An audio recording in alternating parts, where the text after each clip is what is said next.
We'll give it 5 minutes just to allow people to come in. If anyone wants to share any success stories or maybe even any pain points that they're having in their business.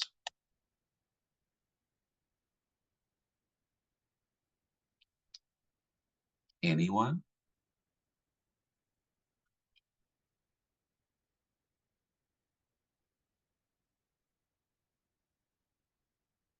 I'm doing a seminar tomorrow at the library. What happened? I said I'm doing a seminar tomorrow at the library. Oh, nice. What's the seminar going to be about? I brought in a lending partner who specializes in like I'm sorry. It's been a morning. She specializes in different types of mortgages for like alternative financing options, so Okay. seniors, more than just the reverse mortgage. And then there is a financial advisor that's going to be there as well. And then I was able to get a home care company. They don't provide the health side, but I definitely thought it was important to have somebody there. So, yeah, I'm excited. Nice. And how did you market that? So I put it on Eventbrite, on Facebook, I mean, all of social media. I had an epic fail with trying to pay for the paid ads. I tried to do it through Facebook and through Google, and it just kept kicking it back. So instead of getting frustrated and down on myself, I was just like, you know what? We'll just focus on what I know how to do, and it's been successful, and we'll try it again next time. So, Awesome. Well, if you need help with social media, you can book some time with me. Social, especially for Facebook and Instagram ads, that is my bread and butter. So it's good. That's probably good just to know something yeah, that's your jam. So that is my awesome. thing. Good deal. Uh, Well, I will keep that in mind because I definitely want to keep doing this. And I mean, I had really good reception the last time, so I'm hoping that this time, like being that it's more of a public place, it'll be even better. Perfect. And there was more time to plan. I still feel like totally chaotic. I think all of us probably feel like that before presentations, but yeah, I'm excited. Perfect. Perfect. Anyone else have any success stories or maybe even pain points that they're going on in their business?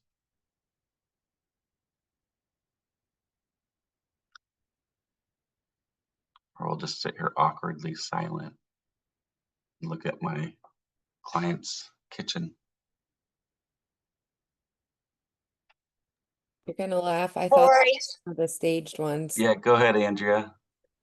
I'm driving, sorry. But I start my reverse mortgage specialist training Monday. I'll be with Texana Bank, Veterans Mortgage of America, which is out of California. So Perfect. I'm excited about that Awesome. because Awesome. I want to And help, older adults age in place and doing home modifications and home assessments. And if they need my help money to help pay for the modifications, if they're adamant about staying, in their home, then I can provide them with the reverse mortgage. perfect. Yeah, I actually just ran into a group that they do standalone second reverse mortgages so that the person doesn't have to touch their first and can get a second reverse mortgage to pull out cash kind of for things like that. So if someone has a great rate or maybe doesn't want to totally reset and recast their loan, it's a good little product. So yeah, very, very important. Anyone else as we're waiting to get started, success stories, pain points, something they want to share?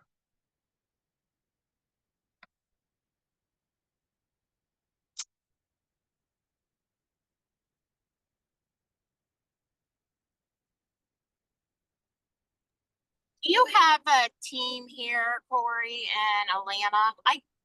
I swear I've seen a home listed with complete real estate. We have nothing formal, but I know I've done an open house there before, out in Peachtree, um, and some of my referral partners, I will allow them to use our market and branding. Um, So it could have been us, but I'm not positive. Okay, cool. Yeah. That was it was within this last year. Oh, yes, within like the last 2 months. Okay. Yeah, for me, I mean, for my business, like the most listings I've ever had. I have 27 listings right now. Um, and I kind of stopped prospecting probably the last 3 weeks, which is very rare for me because I'm like, you never stop prospecting. I'm almost afraid to get new listings. And last week we pulled in 3 more listings just because of prospecting. It's usually like 6 months, and then all of a sudden it'll show up in your business for 6 months later.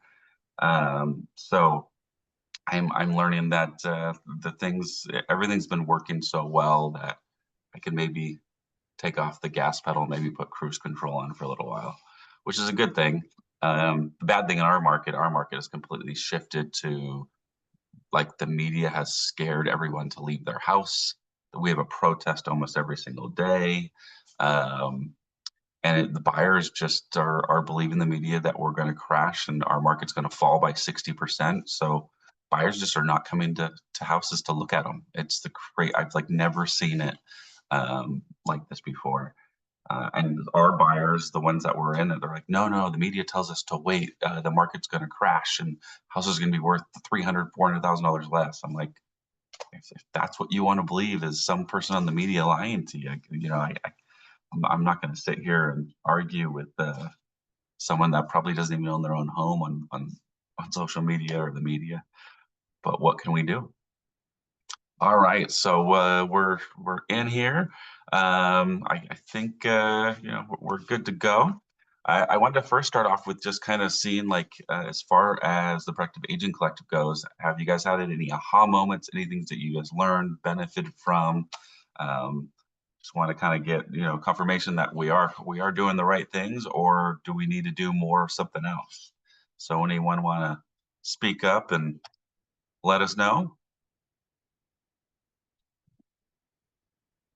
Going once. So we are doing a terrible job so far. Anyone? I brag on you guys all the time. I had a win this week with so getting the home care on board as far as my board of directors. So now I think I have enough on there and people that have raised their hands and said yes and like are really excited about it. I need to like start planning the follow-up. So yeah, I mean, you guys have done a phenomenal job. I can't wait until I can close some deals and get involved and start investing, because if this is what it is at what you guys give away, as you know what I mean, like I can't imagine what it is to invest. So I'm excited and I'm truly grateful for having an opportunity with you guys. Perfect.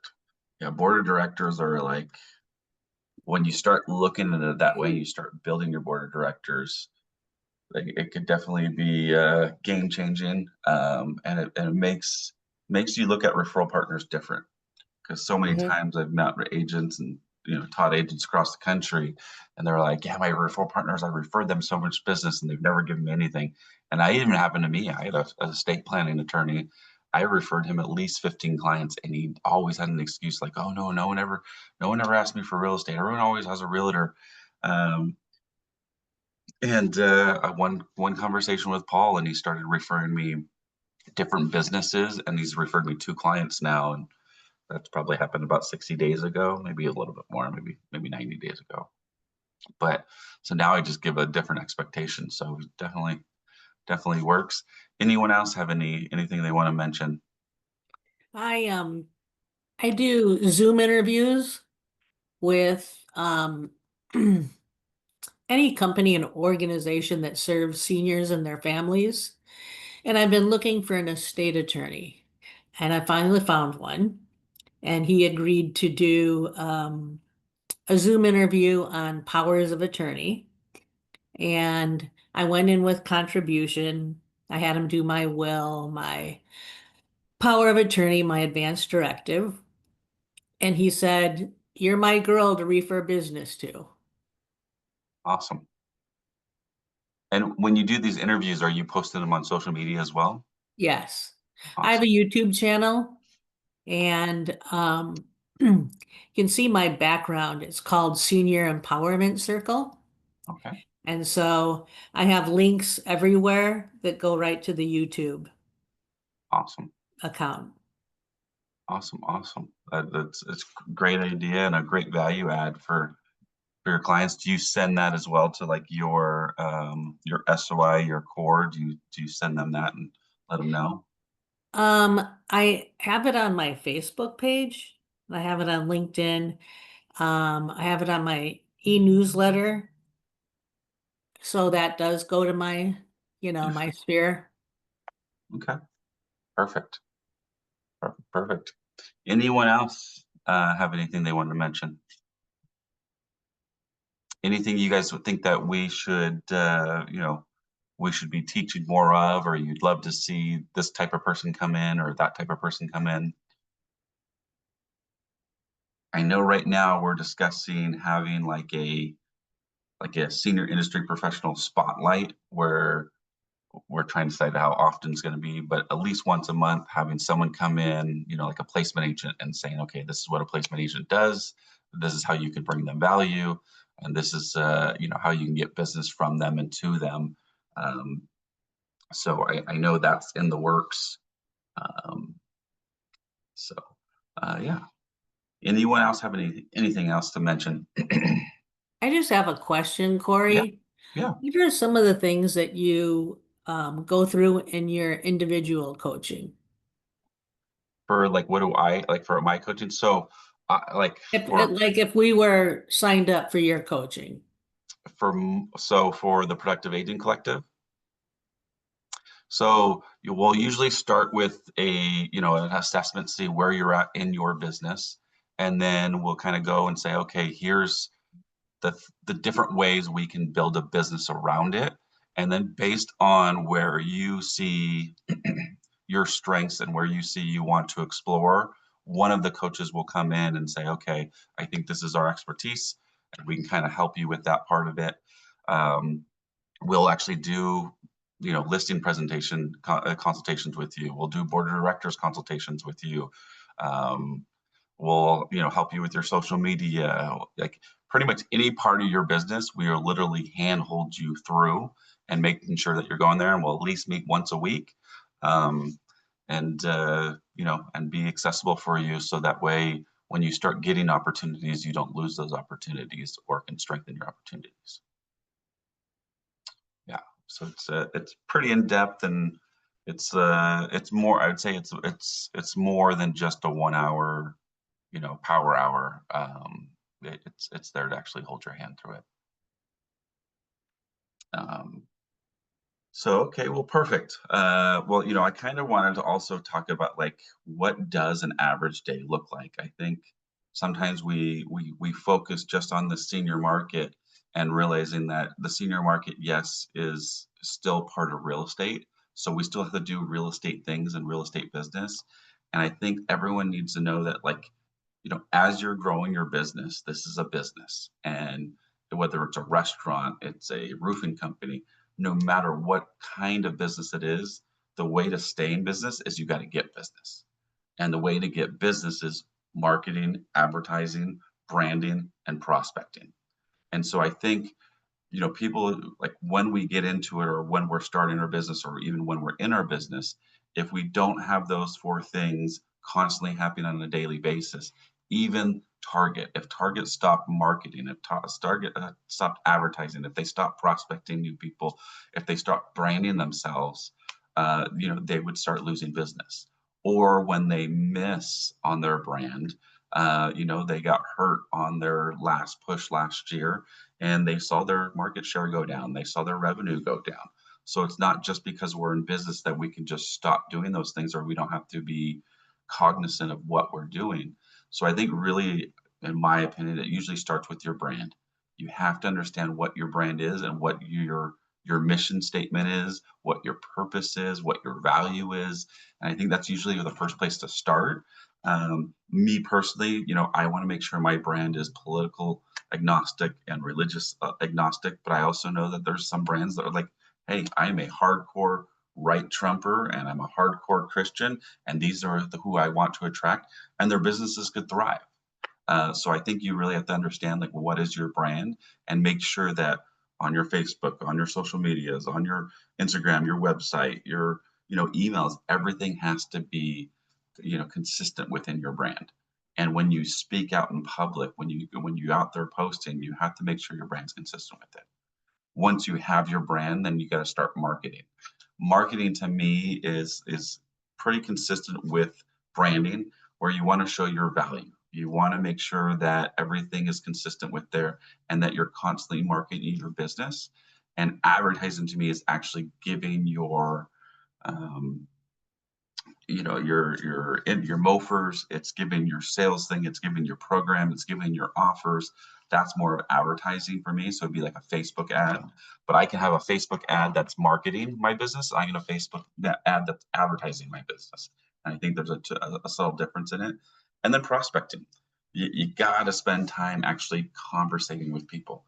I really believe that real estate is a relationship business. Yes, there are, real estate businesses that are just about Zillow leads and just about homes.com leads. And, I think they're renting their business, because as soon as Zillow leads, turn over, or as soon as Zillow decides that they're not going to sell Zillow leads anymore, and it's happening all across the country because they're going to become a full-on brokerage.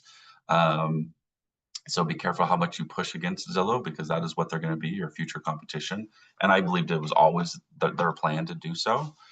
Then all these businesses that are doing $300 million a year because they're focusing heavy on Zillow and they're buying up all the Zillow territories, those businesses will be out of business because they're not teaching their clients, they're not teaching their agents how to have a relationship together. They're just focusing on the transaction, wham, bam, thank you, ma'am, on to the next one. So in my opinion, prospecting really is about building relationships. And you guys should be focusing on at least having 3 to 5 different conversations every single day with your friends and family, with your neighbors, with the people that, are on your little kids softball team. Find a core, I call them a core, find a core 100, 200, 300 people that you build a relationship with, and you're constantly building a relationship with them.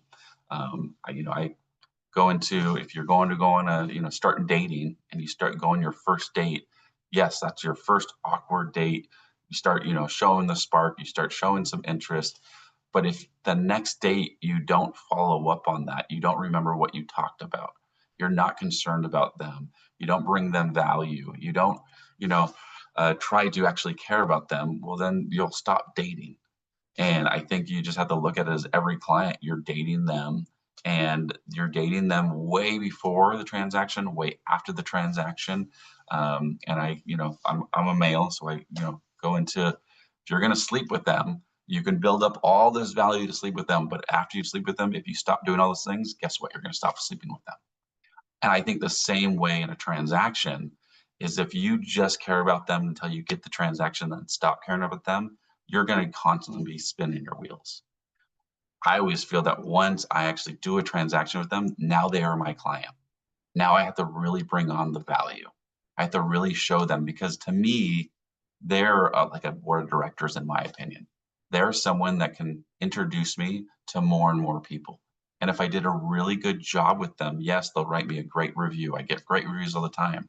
But if I'm not following up with them a month after, and 2 months after, and 3 months after, and every single month after that point in time, that high, that the energy that we've built, it'll break down, and then they won't remember me when they talk to someone. They won't go out of their way to go introduce someone to me. And I tell everyone that I don't want a referral. I want an introduction. So you have to train your core on how to be your advocates, how to be your cheerleaders. And I tell everyone, just like if I'm going to refer you someone, I'm never just going to say, hey, you know what? I have a great agent out in Georgia. Here's her name and number. Go give her a call. No, I'm going to get on the phone and I'm going to say, hey, I'm going to set up a Zoom meeting because I want to introduce you my boots on the ground. She's part of my team out there in Georgia. And I want to make sure that we're protected. I want to make sure that we're doing this together. And I'm going to introduce the two parties together on Zoom. 99.9% of the time when you do this, it will actually turn into that person using the person you're introducing to. I don't know, how many people, if I know I've done it where I've referred people or people have referred people to me, names and numbers, here, give this person a call. And they end up using someone else. They ended up not ever picking up the phone. They ended up, and it was a weird conversation. And you end up losing the deal. So that extra 10, 15-minute Zoom meeting will end up getting you more business. And then that person understands how to do it, and they'll give it back to you when they're ready to refer you business. To me, it's one of the best ways, and should be the only way that we train our clients and our board of directors and our core on how to introduce clients. Any thoughts on that? Any questions on that?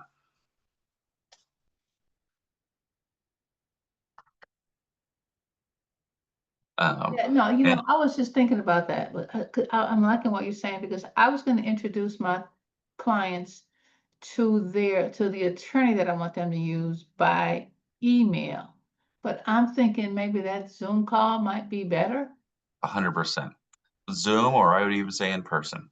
Like when I introduce my trust attorneys, my placement agents, anyone that's going to really build a relationship, I try to be there for that first meeting and just say, hey, we want to do a quick meeting before your guys' actual consultation. I wanted to show you that I really trust this estate attorney. This is why I trust them. This is how many people I've introduced to them. They're not going to feel pressured or obligated. And I want you to know, and I'm going to say it right in front of my trust attorney, that if they ever make you feel pressured or obligated or sold to, I want you to let me know right away because I can't introduce more people to them. And if you disrespect my trust attorney, if you feel like you're using my trust attorney and my trust attorney doesn't feel like you're being a really good client, I'm going to want them to let me know because then I'm going to be very wary about introducing you to more people. And I'm setting the expectations right then and there. I think that is the best way to do it. Also, what you're doing is you're training your client on how to introduce you to people. You're showing them that you care, even though you're not getting paid to be there. You show them that you care, as well as you're training your board of directors, your estate attorney. Hey, this is what I expect from you. When you have a client that you're going to end up doing their trust and they have some real estate, I need you to introduce them to me the same way, get personal, and let them know that when it comes time to sell the property or Thursday passing, and the house needs to be sold, this is who I trust to sell your home. This is who I trust that's going to have your best interest at heart. And I think that is the best way to do it. Yeah, yeah, cool. Yeah. And then if they're too far away, if they're not like in drivable distance, because I know we have real estate, all over, then I would do the Zoom. I would be like in person, in Zoom. Last case would be on the phone. If it's on the phone, I would try to FaceTime. I would try to get like on a video, some type of video. But yeah. Any other thoughts and questions on that? So when it comes down to time blocking our stuff, to kind of full circle this, we got to understand that this is a business, and if you are the CEO of your business, in the beginning you're going to be your probably 7 different employees, 8 different employees. You're going to be your marketer, you're going to be your advertiser, you're going to be your social media manager, you're going to be your clients relations, you're going to be your transaction coordinator. You need to specify at what time in the day are you going to wear this hat and this is what you're going to do. When I was getting started, I would have 4 to 6 hours of prospecting every single day. And when I have my prospecting hat on, when I have my inside sales agent hat on, I don't do transaction coordinating. I don't do marketing. I'm just worried about prospecting. And so those time slots, I don't do anything else. If anything else comes in there, I'm not getting involved with it because that employee's not hired yet. He's not on the clock yet. So that's how severe I think you need to be. And one of the first people I think you need to bring onto your team, even if you don't have any transactions, is look for a great transaction coordinator. The kind of crazy part and the best part about our industry, transaction coordinators basically work for free. They only get paid when the transaction gets closed. So when you get your first transaction, let them get sucked into the transaction, because that's what happens. You prospect, you prospect, you prospect, you get business. You stop prospecting, you get stuck in the business. You get all emotional about every little thing that goes wrong. Oh, now they don't want to request for repairs and I don't know what to do. It's like, don't, and then all of a sudden your business, the transaction closes and you have no more business, and then you got to go back up. And I generally think that's why people do 4 to 7 deals, is because they get 1 or 2 deals, they stop prospecting, and it takes 3 to 6 months to get another deal. They stop prospecting, and it's just a roller coaster. I kind of want to keep just building up and up and up, and never want to stop that prospecting up until right now. And when you're maxed out, you're maxed out. That's one thing I could say is happened to 3 years ago. I did 10 deals in 1 month, and that was like where I realized like that's as much as I can do as a single agent. And when I did that, I realized that I started slipping. I stopped delivering my 5-star service. I stopped communicating with my clients. I stopped being able to do my Monday market updates to my clients. And so you always want to make sure that your service and your whatever your 5-star promise is built around, you want to make sure you can always deliver on that. And when you start seeing different points of that 5-star service starting to slip, then you need to come in and hire a different employee, and you need to leverage that position. And kind of being a squirrel moment about it, does everyone have their 5-star service promise? And their the way I build mine is 5 core values. That's my 5-star service. Each value has a point on the star. Does everyone have theirs and knows what theirs consists of? So I think it's part of branding as well, but I think you guys should seriously sit down. Don't do it all in one session, but sit down and really think that if you were a client, or if someone's going to write a review about you, what is it that you'd want them to mention of how you committed on your 5-star service, and break it into 5 different categories, values. So like mine is, I truly care. That's my first point, is that I truly care about my client. Their best interest is my only consideration. And the second part of that is, I have 7 kids. I want them to be proud of who their dad is. I don't want them ever to think, oh, dad made a bunch of money taking advantage of people, or dad was a great salesman. He was able to convince anyone of anything. I don't want that. I want them to say, dad really cared, and dad really did right by people. And if I ever was to pass away, I want even my clients to be able to come to my kids and say, your dad cared about us so much. Your dad helped us out so much. That's what I want. So that's my first star that I have. The next one is time and attention. I believe this is our biggest asset that we have in our lives for a lot of people. And I think that there's so many people that are just a wham, bam, thank you, ma'am. I want to come in. I have this half an hour presentation. I'm going to just show you comps. I'm going to show you why you need to sign up with me, and I'm going to convince you to sign. That's the exact opposite of mine. I will sit there for an 8 hours at doing a listing presentation, because it's really about marketing. It's about strategy. It's about their goals. It's about way beyond, yeah, you want to sell your home, but why do you want to sell your home? What are we trying to accomplish by selling your home? And how do I accomplish this before we accomplish this? Or make sure that by accomplishing this, we can accomplish this. So, I let them know that, anytime they need my attention, anytime they need my time, I'm there. I also, at the same time, establish that the one day you're not going to be able to get a hold of me is Wednesday, because it's the day I take off of work for me. Don't you feel I need one day off a week just to do me? And I want you to understand that I do have a team that'll be available on Wednesday, but I will not be available on Wednesday. So if all heck is falling through the cracks and everything's falling through and you're pissed off you can't get a hold of me, I'm telling you right now, you're not going to be able to get a hold of me on Wednesday. And other than you passing away, or you needed 911, call 911, because I wouldn't be able to help you from perfectly civilian anyways. So that's my second one. My third one is, I always go the extra mile. I believe I am the hardest working agent. I want to always instill that in everything I do. So I put 100 open house signs out there. I door knock 250 homes. I will do different things that most people won't. And I want to make sure people understand that that's what I do. And I will bring that up to them when writing the review. I want you to bring up things that you think I did above and beyond what a normal realtor does. The fourth one is I want to share my experience and knowledge. I really believe in empowering through education. The only way I can empower through education is I'm empowered through education. So I'm constantly going out, learning at different conferences, paying for different certification designations, not to get acronyms or initials behind my name, but to learn more and more and more. So it was awesome that I heard that someone's, going through a reverse mortgage specialty. Like, I think that's awesome. And in-house assessment, I think all those things are awesome. And I also think that's what our board of directors are there for.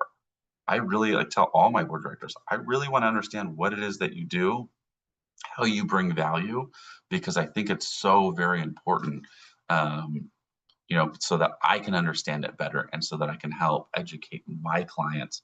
And not that I want to get into their rice bowl, but I at least want to understand it enough where I can go out and say, I don't do trust, but this is why I think everybody should have a trust. And then my fifth star is delivers superb results, because I always say, if I deliver on all four, but I don't end up delivering superb results, I don't end up selling your house, or if I do, I get bottom dollar, or I don't negotiate a great price, then does all that stuff matter? No, not really. So that's where I cap it off and just make sure that I always deliver. And I tell them all, if you at any point in time don't feel like deliver on this 5-star service promise, I need you to let me know right away. If any part of my team makes you feel that they don't deliver on this 5-star service promise, I need you to let me know right away. Give me an opportunity to rectify it, to make myself better. And if I can't, then I'm going to let you out of the contract, and you can cancel it, and you don't owe me a single dime. Any thoughts on a 5-star service promise? Anything like that? Going once.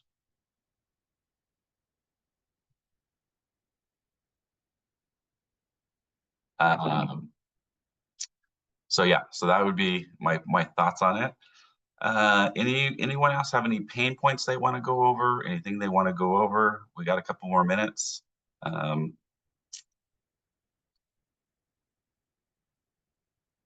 Everyone awake today?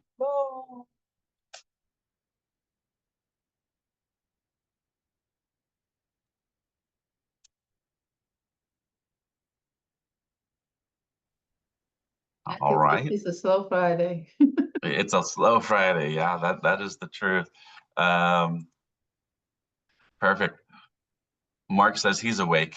All right. Well, I know we have, I think Gretchen has a session that she recorded, creating a 1-month social media plan for engaging your audience. And obviously, if you guys have seen Gretchen's social media, you follow her. A lot of her business comes from social media. It's one of her main pillars. So that should be a good class. It starts at 8 today, and we can go from there. So if nothing else, you guys have a good Friday. Let me know if there's anything we can do to help, and we'll keep going. Take care. Bye.